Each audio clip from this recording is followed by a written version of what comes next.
మనకు ఒక కస్టమర్ వచ్చారండి. ఏ ఊరు నుంచి వచ్చారో కస్టమర్ని అడుగుదాము. బ్రో ఏ ఊరు నుంచి వచ్చారు బ్రో మీరు? నేను భీమవరం నుంచి వచ్చాను.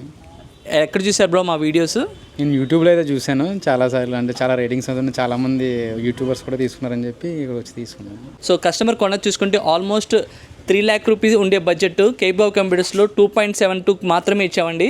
వీళ్ళు తీసుకున్న కాన్ఫిగరేషన్ చూసుకుంటే అల్ట్రా 9 ప్రాసెసర్తో ఇచ్చాము with 32 GB RAM, 2 32 GB use చేశారండి వాళ్ళ హై అండ్ రెండరింగ్ పర్ఫార్మెన్స్ కోసం. And 5070 Ti 16 GB graphic card ఇవ్వడం జరుగుతుందండి. ఒక మంచి పవర్ సప్లై ఇచ్చామండి, 1050 watt power supply with 4 TB hard disk ఇచ్చాము. And Samsung 990 Pro 2 TB SSD అనేది యూస్ చేయడం జరుగుతుందండి. ఆరోస్ ఇలైట్ Wi-Fi 7 Z790 మదర్ బోర్డ్లో యూస్ చేసామండి. దీనికి మంచి లిక్విడ్ కూలర్ ఇచ్చాము. అది చూసుకుంటే మనకి ధర్మటెక్లో 360 లిక్విడ్ కూలర్ ఇచ్చామండి. చాలామంది మాకు మెసేజ్ చేస్తున్నారండి, మీకు రిప్లై రాకపోతే మళ్ళీ మెసేజ్ చేయండి, we'll keep posting the prizes. ఇలాంటి మరిన్ని ప్రొడక్ట్స్ కావాలంటే please keep watching Guntur kebab computers అండి. కింద వాట్సాప్ నెంబర్స్ కానీ ఇన్స్టాలో కానీ డైరెక్ట్ DM చేయండి. Thank you very much bro మా స్టోర్లో పర్చేస్ చేసినందుకు. Thank you.